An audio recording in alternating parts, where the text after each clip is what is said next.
Welcome to only IAS. स्वागत है आप सभी लोगों का प्रीलिम बूस्टर न्यूज डिस्कशन में। आज 5 अप्रैल 2022 है, तो आइए देख लेते हैं कि ऐसे कौन से इंपॉर्टेंट आर्टिकल्स हैं जो आज हमें कवर करने हैं। आगे बढ़ने से पहले जानकारी है आईडीएमपी के बारे में, जो कि एक इंटीग्रेटेड कोर्स है जहां पर आप टारगेट के साथ डेली बेसिस पे प्रैक्टिस करने के साथ अपनी तैयारी कर सकते हैं। ये जो कोर्स है वो 18 अप्रैल से शुरू हो रहा है। हिंदी और इंग्लिश दोनों में ही अवेलेबल रहेगा, तो आप इस कोर्स को अवील कर सकते हैं। चलिए आगे बढ़ते हैं। हमारा फर्स्ट आर्टिकल ऑपरेशन उपलब्ध के बारे में है। आरपीएफ का इनिशिएटिव है जहां पे वो पैन इंडिया ड्राइव चला रहे हैं ब्लैक मार्केटियर के अगेंस्ट। ऑपरेशन उपलब्ध इस ऑपरेशन का नाम है। कई सारे ऐसे लोग होते हैं जो टिकट्स वगैरह पहले ही खरीद के रख लेते हैं, उसके बाद उसे ज़्यादा दामों पर बेचा करते हैं। ऐसे लोगों की ब्लैक मार्केटिंग को रोकने के लिए ये इनिशिएटिव आरपीएफ ने चलाया है। ये पैन इंडिया लेवल की ड्राइव है जहाँ पे समटाइम्स वर्चुअल टूल्स का भी इस्तेमाल किया जाता है रेलवे टिकट्स को खरीदने के लिए। उसके पहले ही ये टिकट्स बिक जाते हैं जबकि उसे जेन्युइन पैसेंजर्स एक्सेस कर पाएं। इस प्रकार के टिकट्स को वो प्रीमियम रेट पर बेचा करते हैं। इस प्रकार की एक्टिविटी को रोकने के लिए ही ये इनिशिएटिव स्टार्ट किया गया है ताकि इस प्रकार की एक्टिविटीज़ को रोका जा सके। आरपीएफ की बात करते हैं। आरपीएफ एक आर्म फोर्स है जिसे यूनियन ऑफ इंडिया हैंडल करता है। कुल मिला के ये सेंट्रल गवर्नमेंट के अंडर में आते हैं, स्टेट गवर्नमेंट के अंडर में नहीं आते हैं। बेसिकली ये आते हैं मिनिस्ट्री ऑफ रेलवेज के तहत। 1957 में एक स्टैच्यूटरी फोर्स दे दिया गया अंडर अ लॉ। आरपीएफ जो है उसके पास बेसिकली रेलवे की प्रॉपर्टी की सेफ्टी की जिम्मेदारी होती है। अब रेलवेज वैसे तो central ministry of railways run करता है, लेकिन वो जाते तो अलग अलग राज्यों और यूटी से ही हैं। इन दैट केस उनके प्रोटेक्शन की जिम्मेदारी किसकी होगी? तो सेंट्रल गवर्नमेंट ने एक अलग एंटिटी ही बना रखी है आरपीएफ की रूप में, जो इसके सिक्योरिटी की जिम्मेदारी लेते हैं। आरपीएफ ने कई सारे इनिशिएटिव्स पास्ट में चलाए हुए हैं, उनका एक जिक्र यहाँ पे कर देता हूँ। मेरी सहेली इनिशिएटिव। कई बार महिलाएं जो ट्रेन के कोच हैं उसमें अकेले लंबी दूरी तक यात्रा करती हैं। इस दौरान बहुत ज़रूरी होता है कि उनकी सिक्योरिटी को इंश्योर किया जाए। तो ऐसी महिलाएं जो अकेले यात्रा कर रही हैं या फिर जो वल्नरेबल है क्राइम को लेकर, उनके लिए सिक्योरिटी को इंश्योर किया जाता है आरपीएफ के माध्यम से। जो आरपीएफ पर्सोनल्स होती हैं, बेसिकली जो फीमेल आरपीएफ पर्सोनल्स होती हैं, वो जाके उनसे कॉन्टैक्ट करती हैं, उन्हें सारी चीज़ें समझाती हैं और कहती हैं कभी कोई दिक्कत हो तो हम यहाँ पे अवेलेबल है, you can contact us. Operation Amanat. कई सारे लोग ट्रेन में अपना सामान भूल जाते हैं और जब आप भूल जाते हैं तो ऐसा लगता है कि वो सामान दोबारा कभी मिलेगा ही नहीं। ऐसा नहीं होता। आरपीएफ का ये जो ऑपरेशन अमानत है वो इसके लिए काम करता है। अभी तक उन्होंने 23 करोड़ जो बिलोंगिंग्स हैं उनको 12,377 पैसेंजर्स को पहुंचाया है उनके वेरिफिकेशन के बाद, जो अपना सामान ट्रेन में भूल गए थे। इसके अलावा आरपीएफ ने एक टोल फ्री हेल्पलाइन नंबर 139 भी स्टार्ट किया है, जहां पर किसी व्यक्ति को अगर ट्रेन की जर्नी के दौरान कोई ग्रीवांस आता है तो वो इस टोल फ्री नंबर का इस्तेमाल करके अपनी परेशानियों को बता सकते हैं। फिर आता है मिशन जीवन रक्षा। कई बार लोग रेलवे स्टेशन पर जल्दीबाजी में चलती हुई ट्रेन पे चढ़ते वक्त या तो फिसल जाते हैं, गिर जाते हैं, या कई बार उनका ट्रेन के पहियों में जाने का खतरा रहता है। इस दौरान आरपीएफ पर्सोनल्स अपनी लाइफ रिस्क में डालकर उन्हें बचाते हैं और अभी तक उन्होंने 1650 लाइफ्स को बचाया है। पिछले 4 सालों का डेटा यहाँ पे अवेलेबल है अंडर मिशन जीवन रक्षा। Operation number plate. कई सारी व्हीकल्स काफी लंबे समय तक रेलवे प्रीमाइस में खड़ी रहती हैं। वो व्हीकल्स किसकी हैं और किस आधार पर खड़ी हैं? पार्किंग लॉट्स या जो सर्कुलेटिंग एरियाज हैं, उन चीज़ों को मॉनिटर करने के लिए ऑपरेशन नंबर प्लेट चलाया गया था। Operation thirst. रेलवे प्रीमाइस में कई बार अनऑथराइज्ड पैकेज्ड ड्रिंकिंग वाटर बेचा जाता है। इस चीज़ को रोकने के लिए ऑपरेशन थर्स्ट ये चलाया गया। हमारा नेक्स्ट आर्टिकल 9th शेड्यूल के बारे में है। सुप्रीम कोर्ट ने अभी 10.5% का जो इंटरनल रिजर्वेशन था वनियाकुला छत्री कम्युनिटी जो तमिलनाडु की है उसको जो दिया गया था, उसे अभी स्ट्रक डाउन कर दिया है, अनकॉन्स्टिट्यूशनल डिक्लेयर कर दिया है। तमिलनाडु में जो रिजर्वेशन है वो 69% का है। इसे 1994 के एक एक्ट के तहत प्रोटेक्ट कर दिया गया है 9th शेड्यूल में, जिसके माध्यम से जो पहले एक प्रावधान हुआ करता था कि रिजर्वेशन 50% के ऊपर नहीं जाना चाहिए, उसके एम्बिट में ये 69% का रिजर्वेशन तमिलनाडु का नहीं आता था। यद्यपि ये अभी बना हुआ है। अभी कुछ समय पहले क्या हुआ कि जब इलेक्शंस हो रहे थे तो इलेक्शन के 1 महीने पहले, जब मॉडल कोड ऑफ कंडक्ट लगता है उसके पहले ही, वहां की जो रूलिंग गवर्नमेंट थी उन्होंने 10.5% का रिजर्वेशन वनियाकुला कम्युनिटी को दे दिया, जो कि अदर बैकवर्ड क्लासेस में एक बहुत बड़ी कम्युनिटी है, ताकि वो अपना इलेक्टोरल बेस बना सकें। इस रिजर्वेशन के बाद उन्हें फायदा भी हुआ, लेकिन ये मामला गया कोर्ट में। मद्रास हाई कोर्ट ने इसे अनकॉन्स्टिट्यूशनल डिक्लेयर किया और फिर ये मामला गया सुप्रीम कोर्ट ने। सुप्रीम कोर्ट ने भी ये आर्गुमेंट एक्सेप्ट नहीं किया। उन्होंने कहा कि आखिर ऐसा क्या आधार है कि जो वनियाकुला छत्री कम्युनिटी है तमिलनाडु में वो बाकी अदर बैकवर्ड क्लासेस से अलग है और उन्हें एक अलग प्रकार का रिजर्वेशन, जो इंटरनल रिजर्वेशन है, जो अदर बैकवर्ड क्लासेस को रिजर्वेशन दिया गया है, उसी के भीतर जो रिजर्वेशन दिया जा रहा है, ये किस आधार पे है? ये सही नहीं है। तो इसे नल एंड वॉइड डिक्लेयर कर दिया गया, अनकॉन्स्टिट्यूशनल डिक्लेयर कर दिया गया। 9th शेड्यूल की बात करते हैं। 9th शेड्यूल हमारे कॉन्स्टिट्यूशन में फर्स्ट अमेंडमेंट के माध्यम से इनकॉर्पोरेट किया गया था। जब कांग्रेस पार्टी या इंडियन नेशनल कांग्रेस इंडिया की आज़ादी के लिए स्ट्रगल कर रही थी तो उन्होंने वादा किया था कि देश के आज़ाद होने के बाद जो लैंडलेस लेबरर्स हैं उन्हें ज़मीनें दी जाएंगी, और जो जमींदार जिनके पास बहुत सारी ज़मीनें हैं उनकी ज़मीनों को लेकर लैंड रिडिस्ट्रीब्यूशन किया जाएगा। लेकिन जब देश आज़ाद हुआ तो देश के कॉन्स्टिट्यूशन में राइट टू प्रॉपर्टी को फंडामेंटल राइट डिक्लेयर कर दिया गया। तो सरकार का लैंड रिफॉर्म का किसी भी प्रकार का कोई भी प्रयास फंडामेंटल राइट के वायलेशन के तौर पर देखा जाने लगा और मामला सुप्रीम कोर्ट, हाई कोर्ट में जाने लगा। इन दैट केस सरकार को बड़ी परेशानी होने लगी। तो जवाहरलाल नेहरू जी की सरकार ने 10 मई 1951 को एक शेड्यूल तैयार किया फर्स्ट अमेंडमेंट के माध्यम से, जिसमें यह कहा गया कि अगर 9th शेड्यूल में किसी लॉ को रख दिया जाता है तो वो लॉ होगा प्रोटेक्टेड। मतलब कि अगर वो फंडामेंटल राइट का वायलेशन करता भी है तो उसे सुप्रीम कोर्ट या हाई कोर्ट के सामने जाके चैलेंज नहीं किया जा सकेगा। तो बेसिकली 9th शेड्यूल को बनाया गया था लैंड रिफॉर्म या लैंड रिफॉर्म से संबंधित कानूनों को बचाने के लिए, ताकि जो लैंड रिडिस्ट्रीब्यूशन है जिसका वादा किया गया था देश के आजादी के संघर्ष के समय उसे पूरा किया जा सके। इसे आर्टिकल 31B के तहत बनाया गया। आर्टिकल 31B में रेट्रोस्पेक्टिव ऑपरेशन का भी प्रावधान किया गया। मतलब कि मान लीजिए कोई लॉ बनाया गया, उस लॉ को सुप्रीम कोर्ट में चैलेंज किया गया और इस लॉ को सुप्रीम कोर्ट ने अनकॉन्स्टिट्यूशनल डिक्लेयर कर दिया। लेकिन बाद में जब 9th शेड्यूल आर्टिकल 31B के तहत बनाया गया और इसी कानून को, जिसे एक बार सुप्रीम कोर्ट अनकॉन्स्टिट्यूशनल डिक्लेयर कर चुकी है, उस लॉ को अगर अगेन 9th शेड्यूल में डाल दिया गया तो वो प्रोटेक्ट हो जाएगा और ये मान लिया जाएगा कि ये कानून तब से एप्लीकेबल है जब उसे बनाया गया था। मतलब ये अनकॉन्स्टिट्यूशनल वाला मामला स्क्रैप हो जाएगा। इसके माध्यम से कई सारे कानूनों को बचाने का प्रयास किया गया। वैसे तो ज्यादातर कानून जो 9th शेड्यूल में रखे गए वो लैंड रिफॉर्म या लैंड इश्यूज से रिलेटेड ही रहे, लेकिन बाद में इस शेड्यूल का काफी ज्यादा मिसयूज होने लगा और कई सारे अन्य कानूनों को भी इसमें रख के प्रोटेक्ट करने की कोशिश की जाने लगी। आर्टिकल 31B जुडिशियल रिव्यू को खारिज करता था। यद्यपि बाद में अपेक्स कोर्ट ने यानी कि सुप्रीम कोर्ट ने यह कह दिया कि 9th शेड्यूल में रखे गए कानून जो केशवानंद भारती केस के पहले रखे गए हैं उन्हें तो सुप्रीम कोर्ट नहीं छुएगा, क्योंकि केशवानंद भारती में बेसिक स्ट्रक्चर डॉक्ट्रिन का मामला आ गया था। लेकिन ऐसा कोई कानून जो केशवानंद भारती केस के बाद 9th शेड्यूल में रखा गया है वो जुडिशियल स्क्रूटनी के लिए ओपन होगा।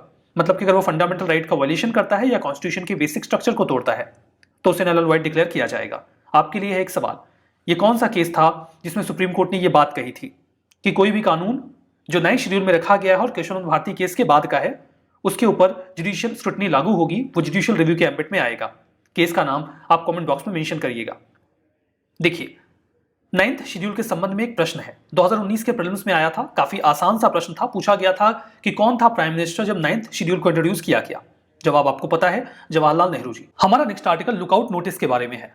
जर्नलिस्ट राणा अयूब, इन्हें मुंबई में भी हाल ही में रोक दिया गया क्योंकि इनके खिलाफ इन्फोर्समेंट डायरेक्टोरेट ने एक लुकआउट नोटिस जारी किया था। लुकआउट नोटिस क्या होता है? राणा अयूब काफी ज्यादा कंट्रोवर्सी में रही हैं। इन्होंने कई सारे सोशल इनिशिएटिव्स इकट्ठा या चलाकर कोविड-19 के दौरान बहुत सारा डोनेशन कलेक्ट किया था।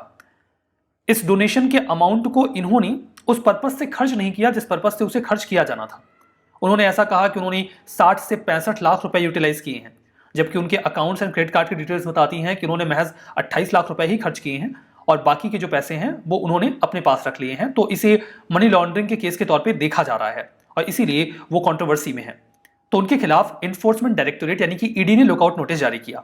लुकआउट नोटिस, जिसे शॉर्ट में एलओसी कहा जाता है, इस बात को इंश्योर करता है कि कोई भी ऐसा व्यक्ति जिसके ऊपर आरोप है किसी भी प्रकार के, किसी भी इन्फोर्समेंट एजेंसी ने उनके खिलाफ इन्वेस्टिगेशन चला रखी है तो वो देश को छोड़ने ना पाए, देश को छोड़ ना सके। इसके लिए इमिग्रेशन चेक पॉइंट्स पर एलओसी की नोटिस जारी की जाती है, क्योंकि किसी भी व्यक्ति को देश छोड़ने के लिए इमिग्रेशन चेक पॉइंट को क्रॉस करना ही होगा, चाहे वो इंटरनेशनल एयरपोर्ट का हो या फिर इमिग्रेशन ब्रांच जो सी पोर्ट्स की होती हैं उनका हो।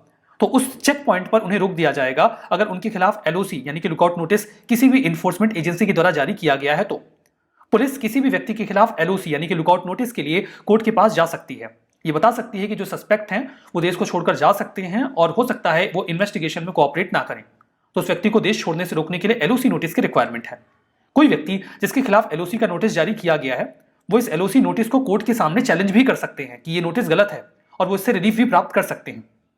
एक बार एलओसी अगर इशू हो गया तो कई सारी अथॉरिटीज के पास यह अधिकार होता है कि वो एलओसी नोटिस के लिए इनिशिएशन ले सकते हैं, मतलब मांग कर सकते हैं कि हमें एलओसी नोटिस किसी व्यक्ति के खिलाफ चाहिए।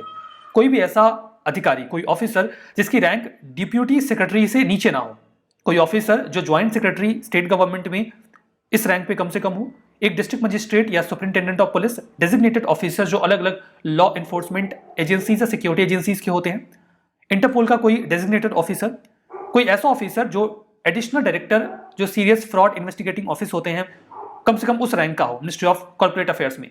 ये सभी ऑफिशियल्स किसी व्यक्ति के खिलाफ एलओसी की मांग कर सकते हैं। 2018 के बाद एक और चीज ऐड कर दी गई। पहले जो बैंक के चेयरमैन या मैनेजिंग डायरेक्टर या चीफ एग्जीक्यूटिव ऑफिसर्स होते थे उन्हें अधिकार नहीं था, लेकिन बैंक फ्रॉड केसेस में कई सारे लोग देश छोड़कर भाग गए, तो उन्हें भी अधिकार 2018 से दे दिया गया है कि पब्लिक सेक्टर बैंक का कोई भी जो ऑफिशियल है, जो चेयरमैन, मैनेजिंग डायरेक्टर या चीफ एग्जीक्यूटिव के पद का हो, वो किसी व्यक्ति के खिलाफ एलओसी नोटिस की मांग कर सकता है। एलओसी को मॉडिफाई, डिलीट या विड्रॉ किया जा सकता है ब्यूरो ऑफ इमिग्रेशन के द्वारा ही। अगर जिस अथॉरिटी ने उनसे ये एलओसी लुकआउट नोटिस दिया है वो बोले कि अब इसकी आवश्यकता नहीं है, आप हटा लो, तो उस व्यक्ति का नाम एलओसी नोटिस में से हटा लेंगे, फिर वो व्यक्ति ट्रेवल कर सकता है। क्या एलओसी नोटिस जारी होने के बाद उस व्यक्ति को इमिग्रेशन चेक पॉइंट पर गिरफ्तार कर लिया जाता है? ये जरूरी नहीं है। इमिग्रेशन पॉइंट पर एलओसी कई प्रकार का हो सकता है। उस व्यक्ति को सिर्फ ये कहा जा सकता है कि आप बाहर नहीं जा सकते, वापस लौट जाइए, या किसी व्यक्ति को देश के अंदर घुसने से भी रोका जा सकता है।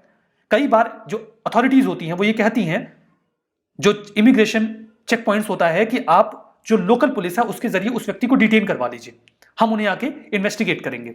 तो कई बार गिरफ्तार भी किया जाता है, लेकिन अरेस्ट एलओसी नोटिस पर जरूरी नहीं होता, इस बात को आप ध्यान रखिएगा। हमारा नेक्स्ट आर्टिकल राजा रवि वर्मा जी के बारे में है। राजा रवि वर्मा जी की एक पेंटिंग द्रौपदी वस्त्रहरण, इसका ऑक्शन होने वाला है। उम्मीद है कि 15 से 20 करोड़ के आसपास में बिकेगी। राजा रवि वर्मा जिनका जीवन काल 1848 से 1906 के बीच के रहा, इन्हें इंडियन आर्ट में एक बहुत ही ग्रेटेस्ट पेंटर के रूप में याद किया जाता है। इन्होंने यूरोपियन टेक्निक्स का इस्तेमाल किया इंडियन कंटेंट पे, मतलब कंटेंट इंडियन रहा लेकिन टेक्निक इन्होंने यूरोपियन इस्तेमाल की, and that was the reason कि बहुत ज्यादा पॉपुलर हुए। इनकी पॉपुलैरिटी के कुछ और भी कारण थे। इनकी जो प्रिंटिंग प्रेस थी उसके माध्यम से उन्होंने जो भी हिंदू देवी देवता थे या मंदिर थे उनका ह्यूमनाइज्ड डिपिक्शन किया और उसे कैनवस पर लेकर आए, जिसकी मदद से ये जो केवल प्रेयर्स में हुआ करते थे ये लोगों के घरों में पहुंच गए और देवी देवताओं की पूजा इन पेंटिंग्स के फॉर्म में होने लगी। एक बात और है, इन्होंने अफोर्डेबल लिथोग्राफ्स तैयार किए अपनी पेंटिंग्स के लिए। लिथोग्राफ्स क्या होते हैं? पत्थर पे आपने कुछ कार्विंग कर दी, उस पत्थर पे आप पेंट लगाइए और उसे प्रिंट कर दीजिए। मतलब इस प्रकार की पेंटिंग्स को बनाना बहुत आसान हो गया। तो चूंकि लिथोग्राफ्स के माध्यम से उनकी पेंटिंग्स को बनाया जाने लगा तो उसकी रीच बहुत बढ़ गई और इसके जरिए वो धीमे धीमे एक पब्लिक फिगर बन गया, बिकॉज उनकी पेंटिंग्स अब लोगों तक बहुत आसानी से पहुंचने लगी। हिंदू देवी देवताओं को उन्होंने एपिक्स और पुराणों में से उठाकर डिपिक्ट किया, जिसको लोगों ने बहुत ज्यादा हाथों हाथ लिया, सपोर्ट किया और वो भारत के कोने कोने में पहुंच गए और उनकी पेंटिंग्स को ऑब्जेक्ट ऑफ वर्शिप के रूप में देखा जाने लगा। उनके कुछ बहुत ही फेमस वर्क हैं, जैसे कि Damayanti talking to swan, Shakuntala looking for Dushyant, Nair lady adorning her hair और शांतनु एंड मत्स्यगंधा। ये कुछ उनकी फेमस पेंटिंग्स के नाम हैं। पूछा जा सकता है कौन सी पेंटिंग किसकी है। 1904 में ब्रिटिशर्स ने, जो कॉलोनियल गवर्नमेंट हुआ करती थी, उन्होंने कैसरे हिंद गोल्ड मेडल उन्हें ग्रांट किया।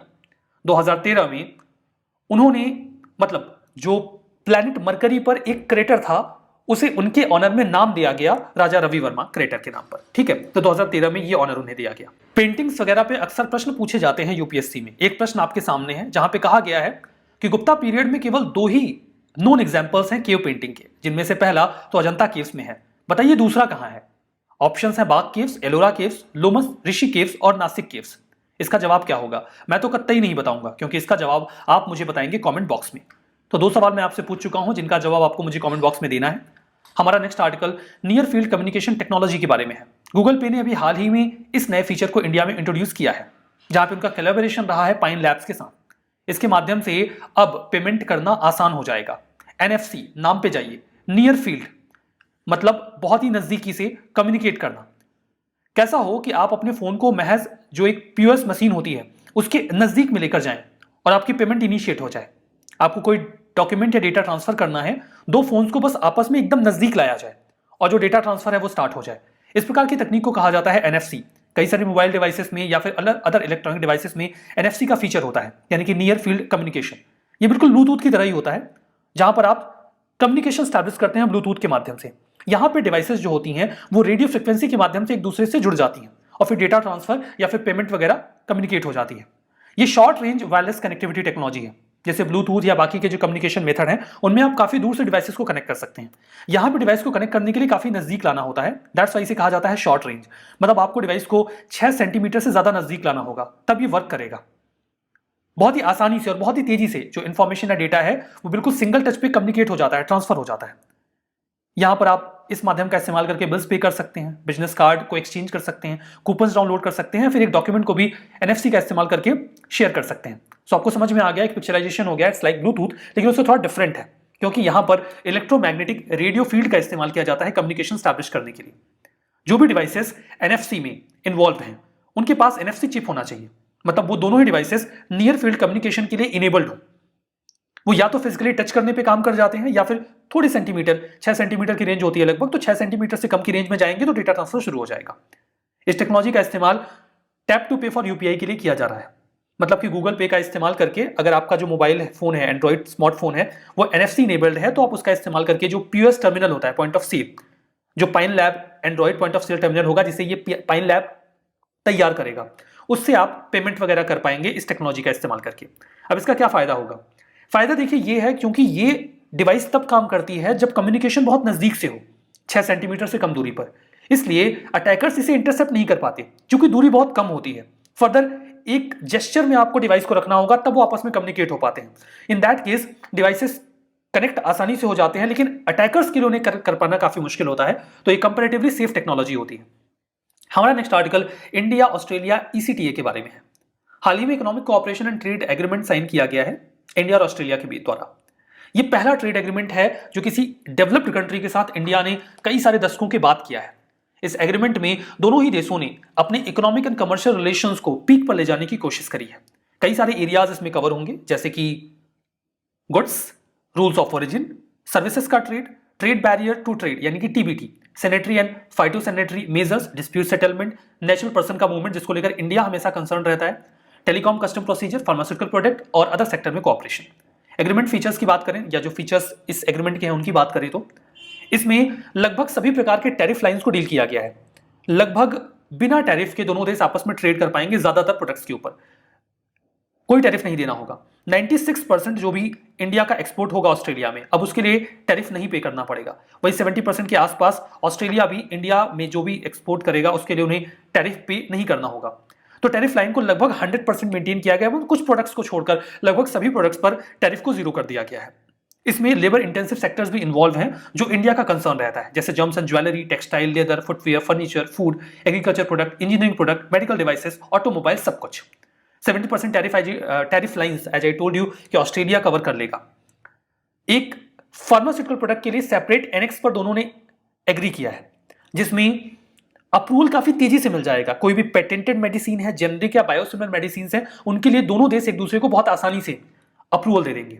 इस एग्रीमेंट के माध्यम से स्टेम यानी कि साइंस, टेक, इंजीनियरिंग या मैथमेटिक्स के जो भी स्टूडेंट्स ऑस्ट्रेलिया में पढ़ रहे हैं उन्हें पढ़ाई खत्म करने के बाद पोस्ट स्टडी वर्क वीजा मिल जाएगा, मतलब पढ़ाई खत्म करके वो वहीं पर जॉब भी कर पाएंगे।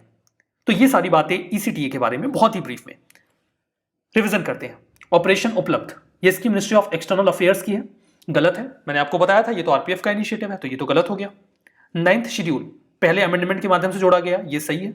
लुकआउट नोटिस, इसमें अरेस्ट जरूरी होता है, गलत है, अरेस्ट जरूरी नहीं होता है, केवल वापस भी भेजा जा सकता है। Lady Nair adorning her hair painting, Raja Ravi Varma, ये सही है। Near field communication technology, long range wireless connectivity technology है, गलत है। शॉर्ट रेंज है, 6 सेंटीमीटर से कम दूरी पे काम करता है। तो आज का सेशन यहां पे समाप्त करेंगे। बहुत बहुत धन्यवाद।